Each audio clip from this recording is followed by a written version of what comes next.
Hey guys, welcome to the first episode of the Lonely Podcast. I figured that um, this channel could use some updates, and I'm starting off the updates with a podcast. This podcast will be occurring sometimes. It could be every 10 days, every 10 weeks, every 10 years. It doesn't really matter. But what matters is that it's a podcast, and it's the Lonely Podcast. So it's literally just me.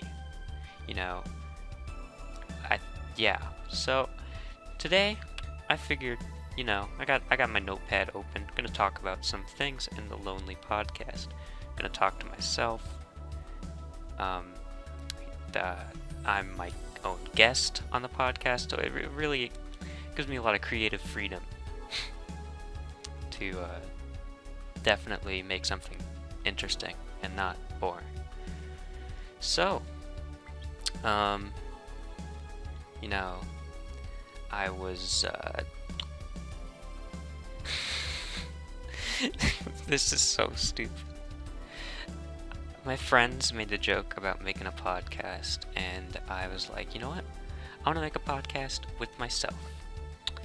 And, that's basically what I'm doing. So, I don't really know how podcasts work, to be honest. I know that you talk to other people usually about subjects, but if I don't have any people to talk to, what do? I just talk about things? Well, I got this notepad open with the subjects, with the talking points. So I'm gonna start off with the one at the top of the list. Recently I've been playing Minecraft again. I know that Minecraft isn't exactly like some indie hit. I know most people know about it, but recently I've been getting back into it, and not gonna lie, the reason is kind of stupid. I just kept on seeing videos in my recommended on YouTube where it was like, I made biome sizes -1 in Minecraft, and here's what happened. And I was like, you know what, that's kind of cool. The game's not supposed to be like that, so that's kind of cool. And then for some reason YouTube just started recommending like this big Minecraft like server. It's like 2b2t. And it's, pretty interesting. Definitely a bit different from most Minecraft servers. There's like no rules, so you can just kind of do whatever the hell you want on it. So I was like, you know what? That kind of looks cool. I'm gonna play on that server.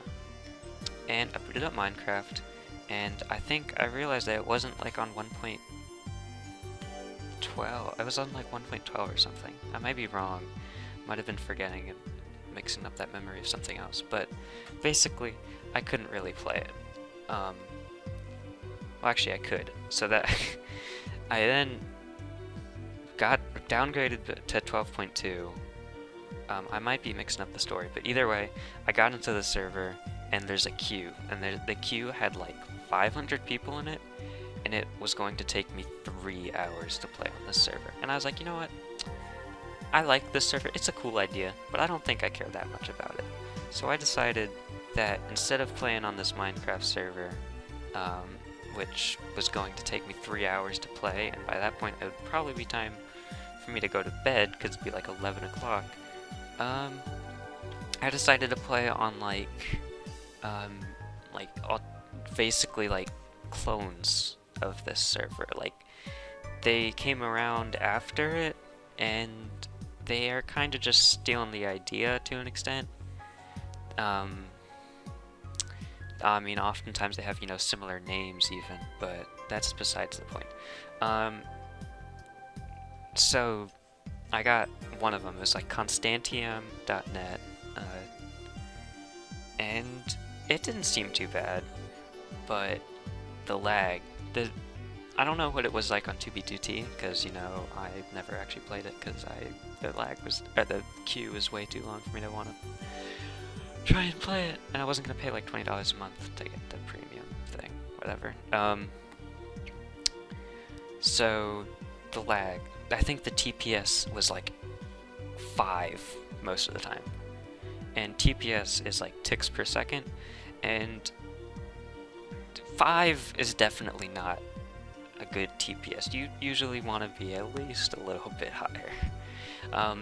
Preferably like in the 20s, not 5. So I played on that server for a little bit, and I just couldn't really get into it. It wasn't that I couldn't like escape spawn or anything, because like the kind of big meme on those servers, like the spawn is like terrible. It's really hard to get out of sometimes, but I didn't really have an issue with that. The issue was just that it's so laggy. I like got to the point where you know, I was far enough out to feel comfortable basing, but just it was so laggy that I couldn't really do anything. I couldn't build. I couldn't really mine for resources or anything like that. I wanted to invite a friend over, but they had the exact same issue. They didn't want to play on the server that has 5 TPS, so they found an alternative to the alternative, and that one's called like 9B90. And I'm not in case you can't tell, I'm definitely not sponsored by these guys.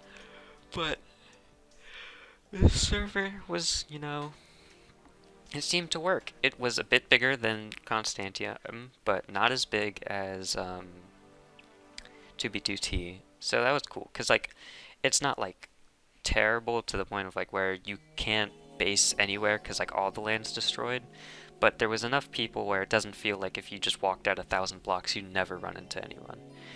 I was like, when I was walking around, I could find bases that people had made, and it felt like, you know, the server was populated. And the good part is that the server was not laggy. Oh my god. The server actually was like decent. I mean, it would still dip. Like it would go to like 10. If you were really bad, it'd be like 9, and that's not good. But for the most part, it was not bad. It would usually stay around like the like at least 15 to 20. And I mean, it's not great, but it was good enough. The TPS was good enough, and that's really what matters. So my friends had also started to play on that server, and we've got a pretty good base so far. We've got like a few stacks of diamonds, like around 6 or 7 or so. We got a pretty cool base. It looks pretty neat. And yeah, while I was doing this all anarchy server stuff, this is when I started to look into like hacking or cheating in Minecraft, because like, let's be real, no one on these servers plays without hacks. I mean, that should be kind of obvious. There's no rules. I mean, there's like, you can't just like blatantly fly around or something. That will get you kicked. You can't do like super broken cheats, but like for the like X-ray, that type of stuff, they like, you can't really enforce that, and so they don't really have an attempt to.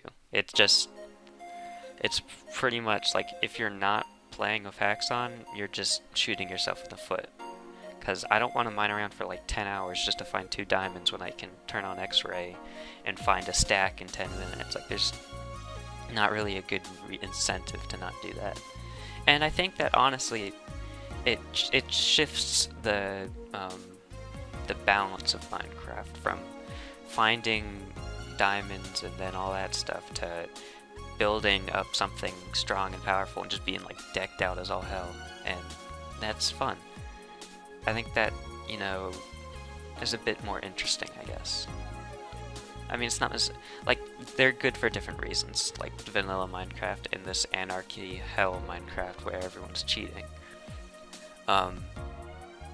Thankfully, I've not really had to fight anyone though, because I would not want to fight someone on the server, because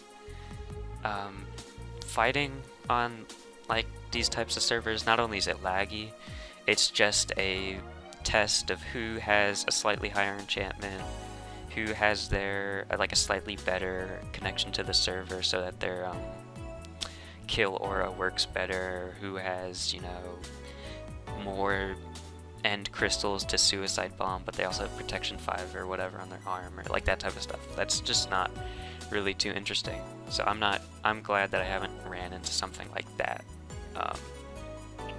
on the server.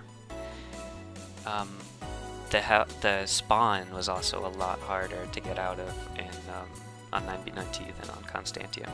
I mean, there's still not a ton of people like camping the spawn trying to kill new players on either of these servers, but at least 9b9t, the spawn was like just all jacked up. It was really hard to get out. It was decently hard to get out, while Constantium was just a brisk walk and I could easily escape spawn.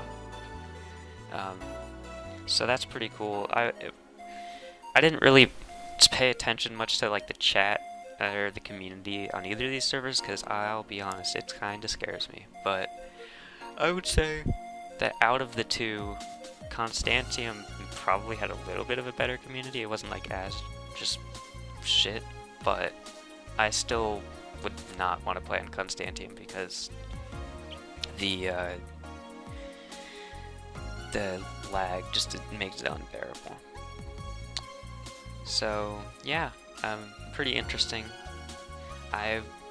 Last thing about this Minecraft server is there's this YouTuber that I'm not gonna say his name, but that you probably know him if you've seen any of his videos. Like, I'm gonna describe him. Like, he makes videos about 2b2t, which is like, you know, as I said, the original Anarchy server, and it's it's really interesting how he portrays the server, because like, it's a Minecraft server. I get that some people are gonna take it seriously. I get that, but this dude really, he really drives the drama. There's this one video where he's like talking about building some wall because they wanted to stop people from escaping spawn. They thought that'd be really funny, and they were like, for the first time in 2b2t history, slave labor was employed to get the wall. Like, what the hell? This is a Minecraft server, and you're like, and I mean, that one's not as, like, that sounds stupid, but it's not nearly as stupid as some of the other stuff. Like, it sounds stupid, but at least it kind of makes sense, because it's not necessarily wrong, I guess. They're forcing the new players to build the wall without, like, against their will, like, whatever. But there's other videos where he's like, Pop Bob, the evil genius Minecrafter, griefed all of our bases, and we were devastated. The server went into a dark age, and we almost, like, it's really dramatic. And I mean, like, it's weird because I like his videos, but at the same time, it's like, dude, calm down. Like, it's not that serious. So yeah. Other games. I'm gonna talk about other games I've played. Just stretching for a second. Recently on Steam, I've been getting back into CS:GO a little bit, and man, I am not very good at that game. My aim's just not very good, and like, my aim's not the best, but the real, like, nail in the coffin is like the movement mechanics, and that you have to, like, or I guess, you know, anti-movement mechanics, because you can't really run and gun. You gotta be standing still if you want to actually shoot people, and it's really not, like, I love playing it, but I am mega bad at it. Definitely not the best at that game. Also been playing some TF2, you know. I mean, I've always played TF2. I love this game, but been playing more Sniper recently. I've been getting better. I want to say Sniper. I don't want to say that any character is my main in that game, because I really don't have as many hours as most people, and it's like, I don't want to be like, oh, I'm an X main and I got like 50 hours, and someone will be like, dude, I have more hours on my least played class, so you could just go fucking die. Like, I don't want that. That's personally not how I want to feel. So I don't really say I have a main. have 500 hours in the game, but that's nothing compared to most people, so I don't really feel comfortable being like, this character's my main. This character. I still don't have all the weapons unlocked. I have 500 hours in this game, and I still don't have the Spicicle. Like, oh my gosh, that's really stupid. That's really silly. Where's my Spicicle? Valve. Anyways, yeah, I've been playing more Sniper recently. I'd say that he does have the most hours of any class, but I feel like if I'm like, I'm a Sniper main, people would be like, okay, liberal.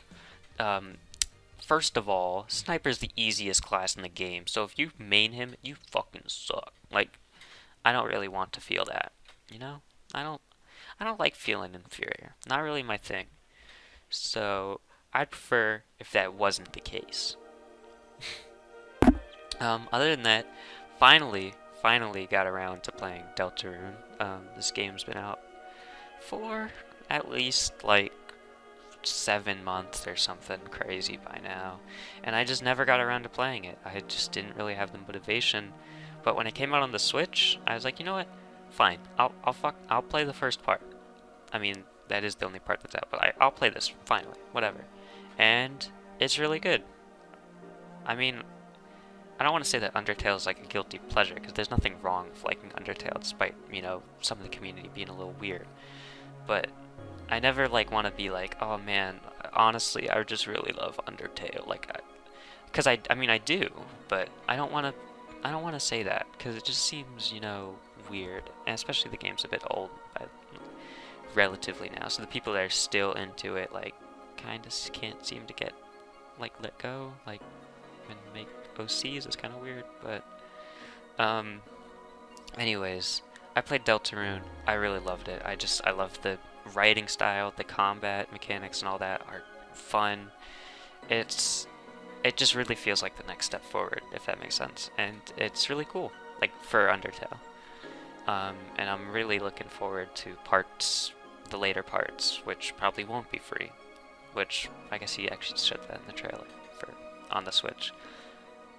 I'm looking forward to that, because I do like me some Deltarune, I guess. Also, gonna say, my one complaint, wasn't able to pick Temmie as my lab partner. So I'm gonna have to go to 7 out of 10. What else have I played? Like recently. I bought Mighty Switch Force. You know, it was a game that I'd always, like, admired as a game. Just from, like, the art style and also just, you know, the game looked fun. But I never really got around to playing, like, buying it. Like, actually buying it. But it was, like, $10. I had some money left over. I was like, you know what? Sure, let me buy this game. And, I didn't really get that far into it. I mean, I know that, like, if you were to look at it objectively, it's easy, because, you know, there's no time limit. Like, lives are pretty lenient, but I am like a completionist. I'm not a completionist. I don't want to make that statement, but if the game has like a goal, like a par, if you will, god damn, am I going to try to get that par. Like, maybe not golf, because I suck at golf and I don't really have to like, but like, you know, those mobile games where it's like a 3-star rating. Like, I know that's a really dumb comparison, but where it's like, oh, you can get a 1 or 2 or 3-star on this level, and like, I will always go for the 3-star. And so the same goes for, like, you know, PC games and that type of stuff. Dust Force is a game that I like a lot, and that's a good example. You can just like mosey around and beat the levels and take like 10 minutes, but that's not really how you're supposed to play the game. You're supposed to, I mean, I'm not going to police people's way to play the game. You can play it however you want, but I think it's, for the most part, pretty clear that the game was intended to be played fast. You're supposed to go through the level in one run and get all the dust, all the trash, and you know, get through all of it. So I think, like, those are the type, when a game has that where it's like you can do it however you want, but here's like the intended way, I always go for that intended way, unless like I'm really dumb. So like, that type of stuff I like. But Mighty Switch Force is hard. it's it's weird because like it's got a par, but the like it's I don't know how to explain it. It's just very it's not necessarily like movement based hard, or like the platform is particularly hard. It's just hard for me to, get a par on it, if that makes sense. I'm not very good at it. Yeah, hold on. I'm gonna take a small intermission on this podcast.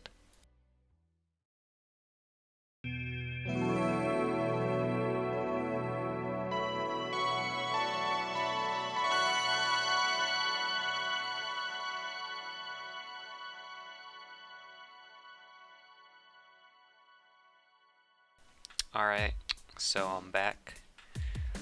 I know that, podcasts aren't usually supposed to have, like, intermissions, but I live a busy life, and by that, that's a complete lie, but I do sometimes just have to go for things, and that was one of those moments, and I wasn't gonna, like, re-record the first 20 minutes. That would not really be, like, a right podcast, and I also didn't want to just, like, leave like a big gap there and not explain it, I guess. So yeah, I'm back, and so I'm gonna talk about music now. Now I'm definitely a music connoisseur. I'm definitely the most entitled to have an opinion on music. Definitely. I mean, I just know so much about it, Big music freak, big music man, big music person. So I figured I'd just talk about some of the music I've been listening to recently, and it might be a little bit what's the right word? It might be a little bit, out there. So recently. And don't make fun of me, but recently I've been listening to Smash Mouth, and Smash Mouth, you know them. They make the funny haha song. They made All Star. They made the Believer. They made funny haha Shrek song haha. But I mean, their discography isn't that bad, honestly. I mean, the first two albums at least are the ones that I really listen to. I tried to listen to to the one in 2002, and then just called Smash Mouth, and I didn't really like it all that much. I didn't really listen to it extensively though. I only listened to the first song or two, and I was like, you know what? Maybe I don't like this. Maybe I'm gonna leave on a high. So I did. I only really listened to Astor Lounge and Fushu Mang, or how you pronounce that. Fushu Mang. I don't know how you would pronounce that. It's like Chinese food. And I actually quite enjoy these albums. The first album, Fushu Mang, came out as their debut album, and you've probably heard one song from this, not All Star. That's on Astor Lounge, but it's Walking on the Sun, and this song, I'll be honest, it's pretty good. It bops. I don't say that word lightly. It's pretty good. I like it. Hydration break. I actually really like that song. It's catchy. It's good. And the rest of the album is also pretty good. I mean, none of it really reaches that same extent, but it's all, pretty good in my opinion. The other album, Fushu Mang is their debut album, and I don't really know how music genres work, but I'd say that Fushu Mang and Astor Lounge are definitely different albums. I think there's only a couple year difference between them, but they are very different.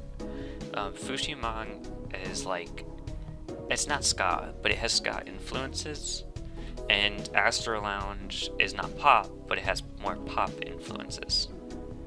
When I say pop, it probably burst to your drums. My mic's not the best, but whatever.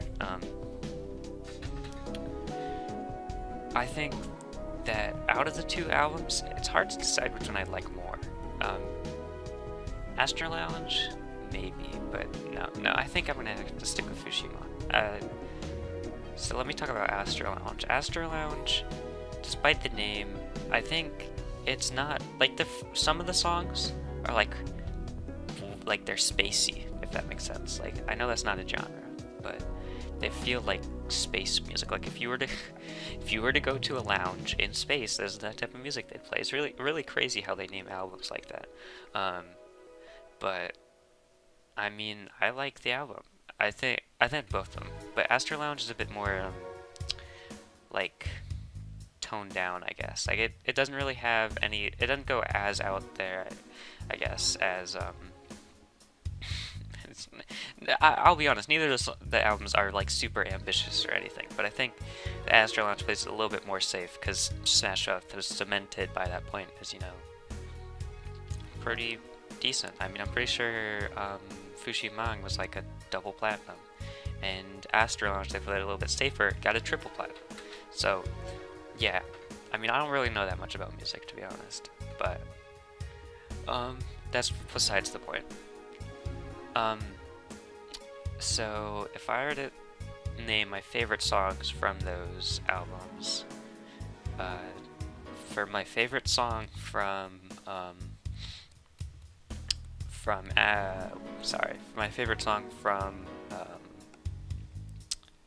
Fushimang, definitely Walking on the Sun. It's a big bop. It's a big bop, okay? And when it comes to Astro Lounge, I'm honestly not as sure. I mean, I'm generally not the best at picking favorites. I usually, like, I'm afraid of saying something stupid, and I mean, I know that I shouldn't, because that's my opinion. That's just like my opinion, man. But I'm afraid that I'm not gonna say something that, you know, accurately represents me. I could go like and say, oh man, Satellite's my favorite song in that album, and I mean, to an extent, I really do like Satellite as a song, but they're like, I don't know if I'd actually like that as my favorite song. Like, it's easy for me to say that on Fushimang, Walking on the Sun's my favorite song, but it's not as easy for me to say that Satellite's my favorite song in Astro Lounge. So I don't really know, but I'd say that's at least up there. There's other good songs on that album, though. I've been listening to Ween lately, and I mean, if you don't know about Ween, they got a funny name, haha, but they also, if you've heard their songs, it's probably from The Mollusk. Not a movie, there might be a movie called The Mollusk, but I don't know, but like their album, The Mollusk. And a specific movie, many of you guys may know, being, like the SpongeBob movie. I think it is just called the SpongeBob movie. And if you haven't figured out, the song is Ocean Man. You know, the classic. That song is a big hit. It's pretty, and Ocean Man, I'll be honest, it's also kind of a bop.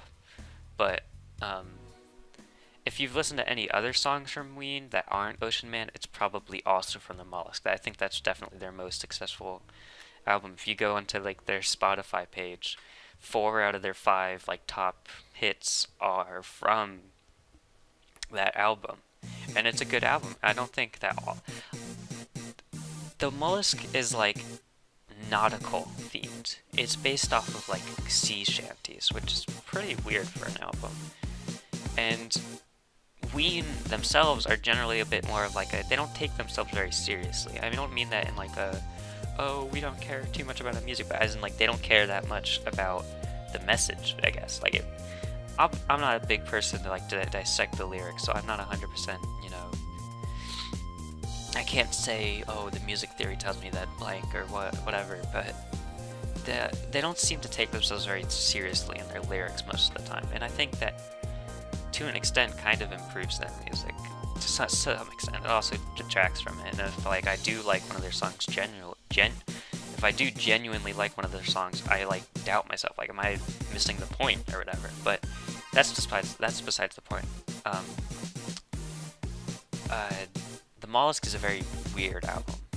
As I said, it's nautical themed, And I don't think that, like, if um, you can't, like, categorize all the songs on the album in one, like, genre.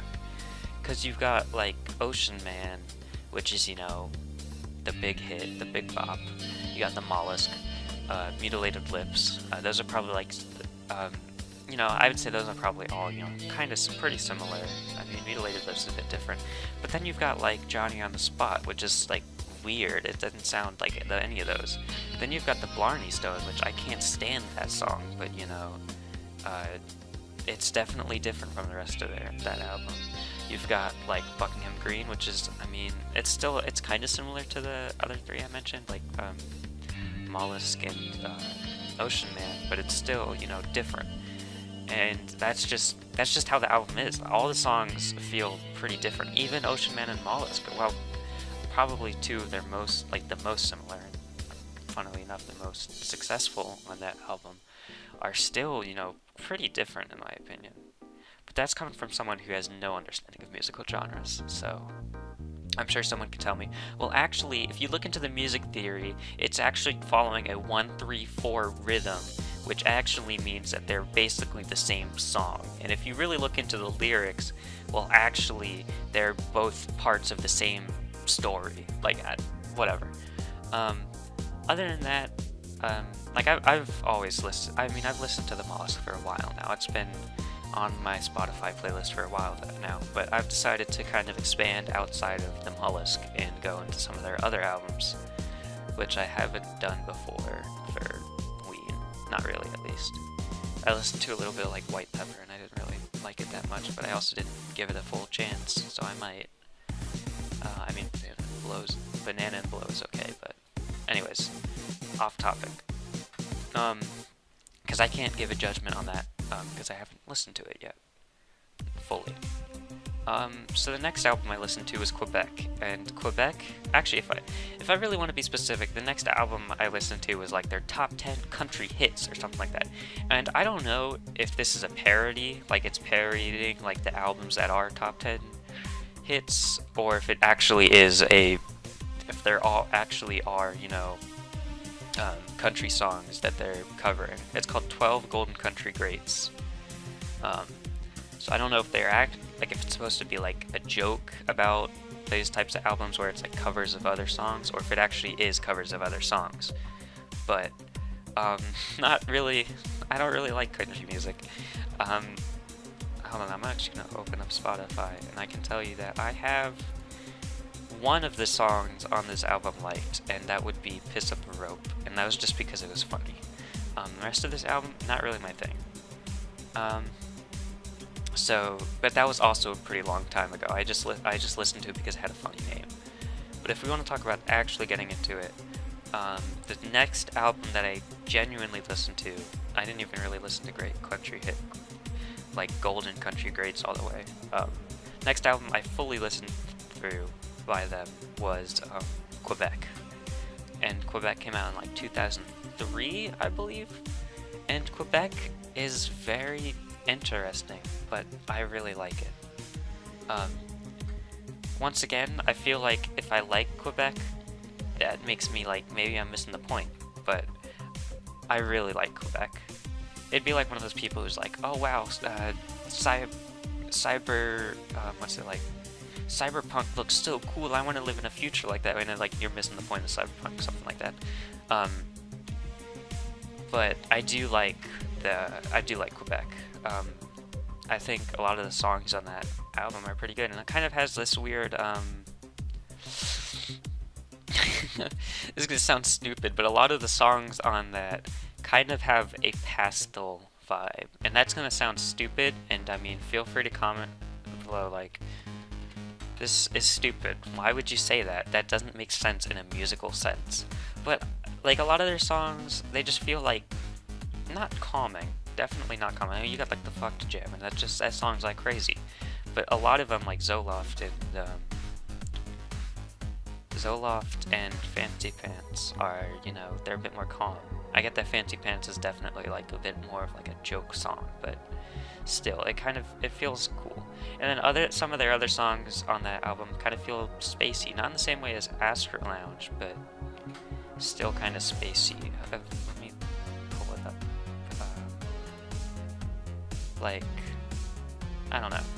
I can't find it, but if I had to pick a favorite song from that album, definitely Zoloft. I love this song.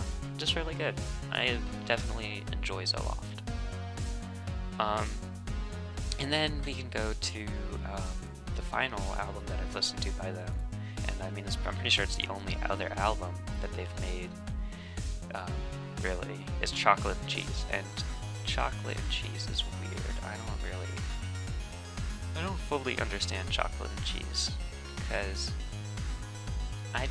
it's weird. I can't get too much into Chocolate and Cheese. I've listened to the whole album like a couple times. I like some of the songs. Spinal Meningitis is pretty okay. What's the other one that I liked on there? Spinal Meningitis and I Can't Put My Finger on It are both pretty good. Candy and Mr. Would You Please Help My Pony are pretty okay as well. Those are the ones that I have liked on Spotify, so I could say for a fact that I must have liked them. But still, like, I don't know, because their music is all like parody, kind of. Not all of it, but a fair amount of it is. So I don't know. Chocolate and Cheese was definitely not my favorite album, but it was a fair enough listen. Some of the songs were pretty interesting. Hydration Break.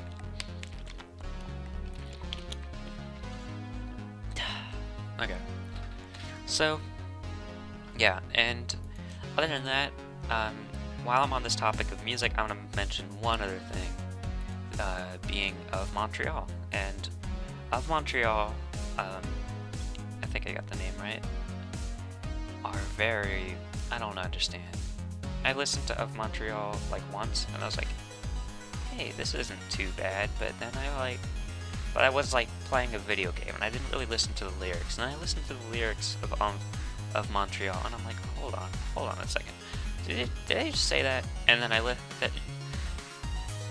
it's very weird. I mean, I would recommend, I'm trying to find it on my Spotify page.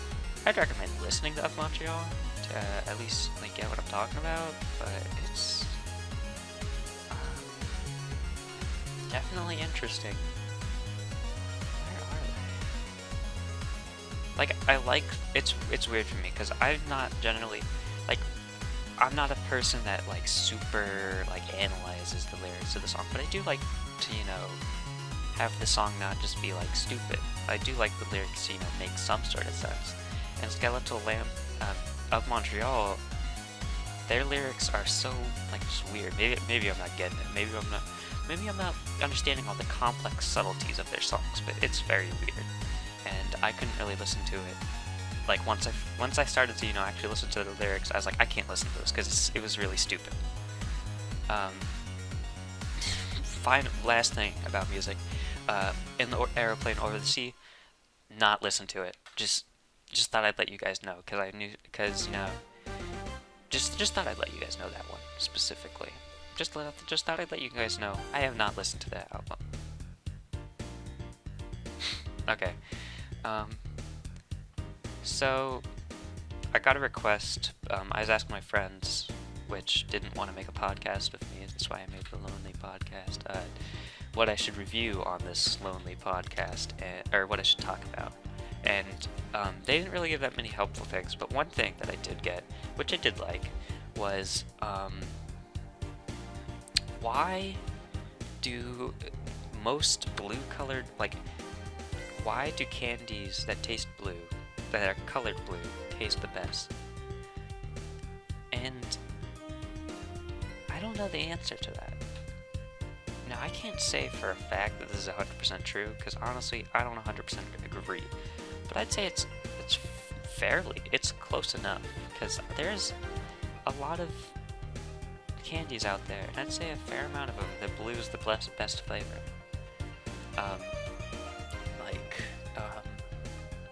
I mean, Skittles, for example, I don't know if I'd say blue's the best flavor, but it's definitely up there. Jelly Bellies, like the gourmet jelly beans, blue's definitely one of, if not the best flavors. Airheads, blue's probably the best flavor. Only the biggest exception to this is like that I can think of is Starbursts, because my god, if you've ever had the blueberry M&M or blueberry Starbursts, you've truly experienced hell. These things are disgusting. But it's true to the most part. I mean, not necessarily of everything. I mean, the blue M&Ms are just regular M&Ms, because M&Ms, it's weird that they're colored differently, but they're all the same thing usually. But yeah. So, I don't know. It could just be one of those things where, like, imitation blueberry, or whatever blue is, like, representing, is just, like, a taste that is easy to imitate, or just tastes generally good. Like, compared to like, banana, which banana is not a flavor that people like. Banana is I mean, banana, like, people like bananas for the most part. I like bananas usually. They taste okay, but banana flavored fruit, like candies, I cannot stand those. If you eat a banana flavored candy around me, I can't even be around you. I get out of my life if you eat banana flavored candies. That's just disgusting. It's just absolutely sickening.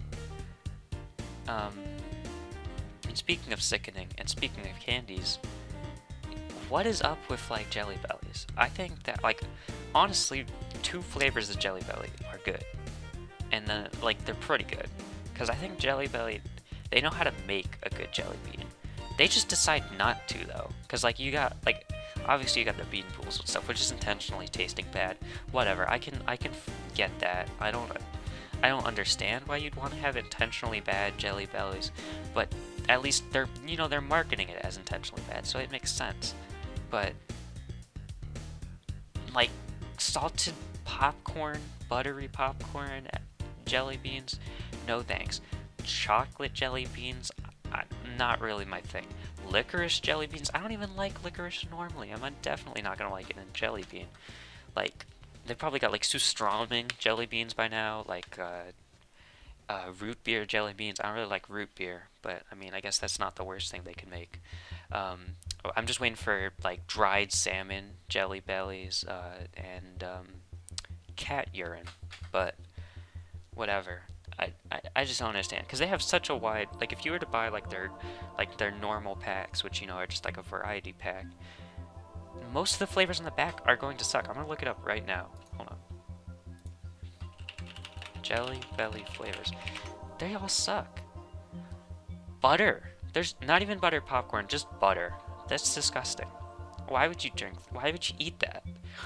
Why would you ever eat that? Apple's Jelly Belly. I mean, ironically, I don't really like apple flavored candies that much, so I don't think I'd like that. Coconut Jelly Bellies. I hate coconuts. Definitely don't want it as a jelly bean. Marshmallows. That's not really my thing. I don't think that would taste very good. Tutti Frutti. I don't really understand what that flavor is. It doesn't like it, but I don't like it that much. Cappuccino, caramel corn. Caramel popcorn. They have, like, the salted popcorn, the buttered popcorn. They just got fucking butter and caramel popcorn. That's just disgusting. I don't know why you would ever want these, honestly. Just not my thing. Margarita Jelly Bellies. Just keep it away from me, honestly. Like, I just don't understand it. But anyways, that's besides the point. Actually, it's not besides the point. That is exactly the point that I was just talking about. Jelly Bellies, get your act together. You got, like, 10 good flavors out of, like, your 50 official flavors. Get your act together, or when I go to your stores, I'm just going to buy the Dr. Pepper Jelly Bellies, because those are good. And finally, I'm gonna wrap this up with my idea. I've told some of my friends about this. What if you had, like, April Fool's was a week ago now, and there was this video by, like, Noisestorm, which are the people that made that funny crab rave, haha, Obama is gone, that funny thing, and John McCain is gone, and there's like a crab rave battle royale, and I mean, it is a joke. I don't think they're actually making crab battle royale or anything like that. But what if there was like a crab shooter game, like third-person crab-based shooter?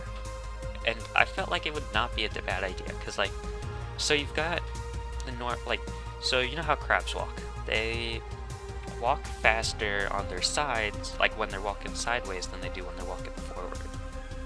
Crabs, that's just how crabs be. So what if like that was like an emphasis in the gameplay? Like you walk faster when you're sideways. So like you gotta, like, your strafing is more important than like advancing. It'd be kind of interesting. I don't know. I mean, you can, if you want to go fast while also moving towards like an objective, you have to walk sideways, but you forgo your ability to see what's in front of you. That would be kind of interesting. But besides the point. Well, that's not besides the point. That's exactly what I'm talking about. But like, okay, so what if you got like multiple crab classes, kind of like Team Fortress 2? Each crab has a loadout, and they can unlock weapons and whatnot. And you got certain classes. So you got the normal crab. He's just, you know, a normal crab. He doesn't really have anything special, just medium at everything, like speed, health, that type of thing. And then you've got the ghost crab, which is a real type of crab. It moves faster. It moves faster, both sideways and a bit forward. But it has less health. And it has a special ability where it can burrow under the sand, and it can sneak attack enemies. And that's what ghost crabs do in real life, if I remember correctly. They burrow under the ground and they wait for prey. It's really cool. Crabs. And then you've got like the hermit crab. The hermit crab, I don't even know if hermit crabs are actually crabs, but they are cool. So my idea for the hermit crab, he's slow, but he's got a lot of health. And he has a shell mechanic. And the shell, it absorbs damage. Kind of like Reinhardt's shield, but it's always on. But when the shell dies, like when the shell breaks, he gains a movement buff, but he starts to take he starts to take damage from the sun. Because, you know, hermit crabs, I mean, yes, the shells improve their, you know, ability to defend themselves in real life, but it's also to protect their soft skin from the sun.